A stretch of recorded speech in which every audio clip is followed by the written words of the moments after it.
جیسا آپ سب کو علم ہے کہ کل وہ پیش ہوئے تو عدالت جو اسلام آباد کی ہائی کورٹ ہے، انہوں نے 22 ستمبر کو فیصلہ کیا ہے کہ ان پہ فرد جرم عائد کی جائے گی۔ اب حیرانی والی بات یہ ہے کہ عمران خان کے وکیل جو بڑے منجے ہوئے وکیل ہیں، اور اسی طرح 2 معاون جو وکیل عدالت نے اپنی معاونت کے لیے بلائے تھے وہ بھی بڑے منجے ہوئے ہیں۔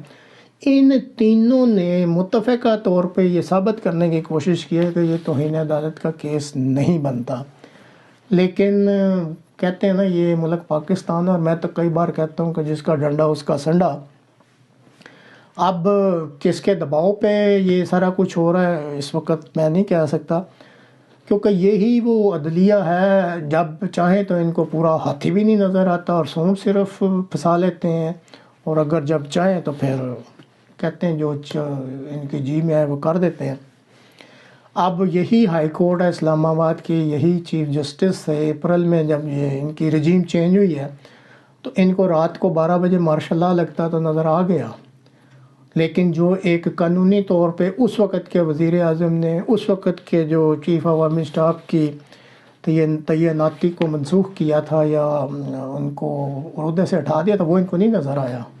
اور اب مختلف تعویلیں دی جا رہی ہیں، حالانکہ وہ ایک آئینی قدم تھا اور قانون کے تحت کی اٹھایا گیا تھا۔ اب اسی ملک میں آپ عدالتوں پہ حملے کرنے والے دیکھیں دندناتے پھرتے ہیں، لیکن ان کا جو عمران خان صاحب کا ایک عوامی جلسے میں کچھ جوش اور غصے میں آیا ہوا ایک چھوٹا سا بیان ہے، وہ ان کو ہضم نہیں ہوا۔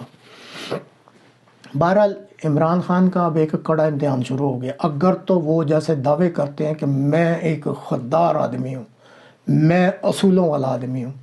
تو اب ان کا یہ کڑا امتحان ہے۔ اگر تو وہ خوددار اور اصولوں والے ہیں تو ان کو غیر مشروط معافی نہیں مانگنی چاہیے، کیونکہ انہوں نے وہ جرم کیا ہی نہیں بقول ایکسپرٹ لائرز کے جس کے خلاف فرد جرم عائد کی جا رہی ہے۔ اور میرے خیال میں یہ عمران خان کے لیے ایک ڈیفائننگ مومنٹ آ گیا ہے۔ اب ان کا پتہ لگ جائے گا کہ وہ کتنے خوددار ہیں اور کتنے اصول پسند ہیں۔ اگر تو وہ غیر مشروط معافی مانگ لیتے ہیں، کسی کے دباؤ میں آ گئے، تو نوٹ کر لیں کہ پھر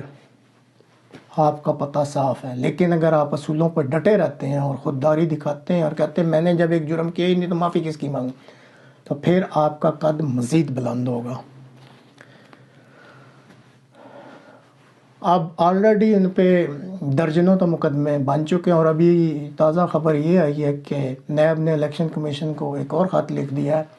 کہ عمران خان صاحب نے کسی ہیلی کاپٹر کا ناجائز استعمال کیا اور اس میں تقریباً 6 کروڑ سے زائد جو ہے وہ اسٹیٹ کا پیسہ ضائع ہوا ہے، تو الیکشن کمیشن جو ہے وہ اس پہ ایک مقدمہ بنائے۔ تو بات تو وہی ہے، جہاں آلریڈی درجن بنے ایک اور بن جائے گا، لیکن یہ ہے کہ بہرحال جو یہ فکس میچز ہیں یہ دلچسپ مرحلے میں داخل ہو رہے ہیں، اور